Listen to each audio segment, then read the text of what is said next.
Chapter 1. The swallows have gone, and a few fallen leaves swirl at my feet.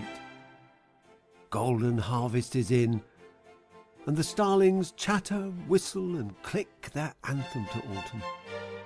The sky is a thin, pale blue, while the air carries a smoky edge of wistful sadness, still playing a remembered tune of lust, love, a noble sorrow to store in the soul for winter.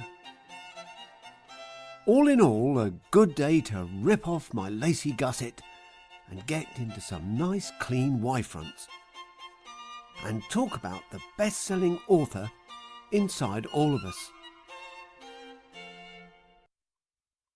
I'm sorry about the opening. Perhaps you thought you'd picked up a soppy romance by mistake. In a certain sense you have. But let me tell you how it all began. By inclination, I'm a poet. By trade, I'm a sewage worker. In general, this is not the natural apprenticeship for a career in literature. My job is to drive an effluent tanker truck. You may have seen such vehicles dribbling liquid from an anus-type valve at the rear. Very often the trucks are muddy and smeared with excrement. Commonly so are the drivers, but the anal dribbling still lies ahead on my career path. The work involves sucking out cesspits or septic tanks, emptying ships' bilges, and the clearing of drains, sewers and gullies. My mate Donald Trump uses the expression shitholes. Although we've never met, Don is my good friend, and if you read on you will learn how he diverted the American fleet to save me.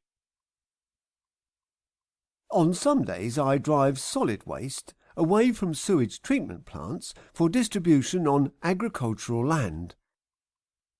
Other days I drive tons of stinking food waste to landfill tips.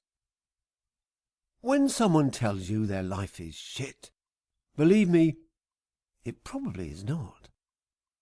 My life is shit, and in many ways I love it. All of my activities allow time for contemplation. Often I have to queue to pump off 3,000 gallons of untreated animal urine or human foul water containing turds and used condoms. Generally, I read self-improvement books and listen to the BBC Radio 4 channel, where educated people talk about politics, art, literature, cuisine, economics, and many things far too clever for me to understand. It was while sucking out a blocked abattoir sludge sump that a radio show changed my life. A lady from the famous Frills and Spoons publishing house was talking about romance books. Apparently, they were desperate to hear from exciting new writers, people who had a fresh and unique viewpoint on the affairs of humanity. That just had to be me. For Christ's sake, why hadn't I seen it before? I didn't have to pass the rest of my life as an untouchable. I already knew the visceral power of appetite and passion from the bowel end. Just then the suction hose started to buck and thrash in its customary orgasmic spasm as the sump dregs mix with the air. Often this is an almost Wagnerian moment of climax, the fart of the Valkyries, or what I call the Götterdämmerung. I shut down the vacuum pump and extracted my hard 6-inch end pipe from the slimy hole. My friends, I knew in that moment that I had always been destined to be a romantic novelist. And what is a writer? A writer is someone who writes. Romantic stories swarmed into my mind for my own worship at the perfumed shrine of womanhood. I needed a blank sheet of paper and a brain dump. I pumped out my load at the municipal treatment plant and drove the tanker to the local Asda store. The sewage worker often faces social humiliation. Shit-smeared, stinking clothing can block many social connections. Think of it as being a state of reverse polarity celebrity. One is rarely in a crowd. I made my way to the books department and studied the Frills and Spoons romance display. Almost at random I purchased 4 titles and added a couple of school-style exercise books and a pack of cheap ballpoint pens. I added a budget extra-large sausage roll and queued at the checkout. A glance at one of the books entitled Claiming His Pregnant Wife informed me that a guy called Francesco Romanelli was fighting to contain his molten outrage. No such emotion had ever swept over me.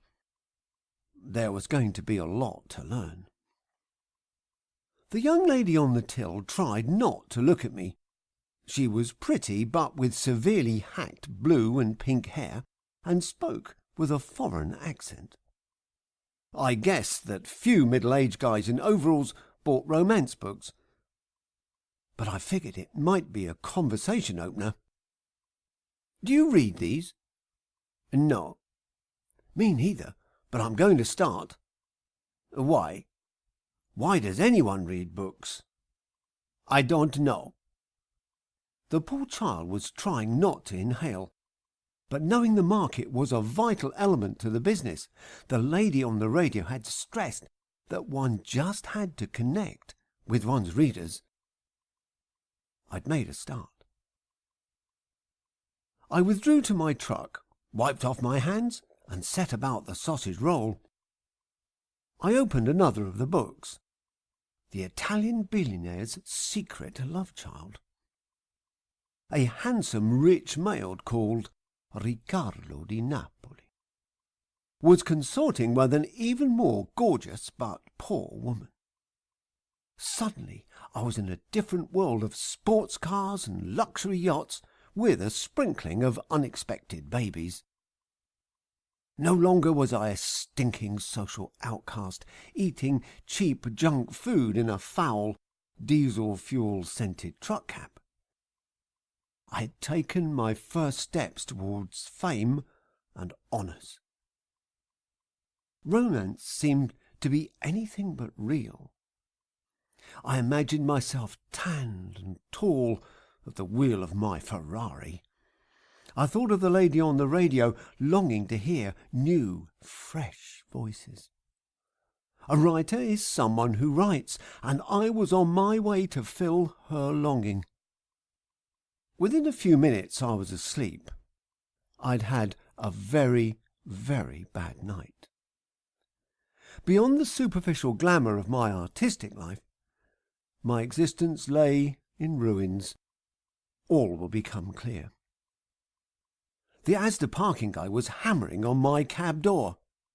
"Get this stinking thing out of here. You're blocking 8 slots, no trucks. Can't you read?" I wound down the window and waved a book at him. Not only do I read, but I'm a trainee romantic novelist. "Fuck off, or the manager's gonna call the police." A man is never a prophet in his own shithole. "Just fuck off." I smiled gently, as if I were a refined novelist, or maybe even Riccardo di Napoli, and started the engine. Even so, at that moment, my new life had begun. I had come out. On posh BBC radio, arty people were always talking about coming out. I had had my epiphany. I checked my worksheet. It was a highly aromatic suck-out of pig waste slurry, but not even that could dent my dream. That fine lady had wanted fresh new voices, and I was on my way to whisper into the gorgeous folds of her bejewelled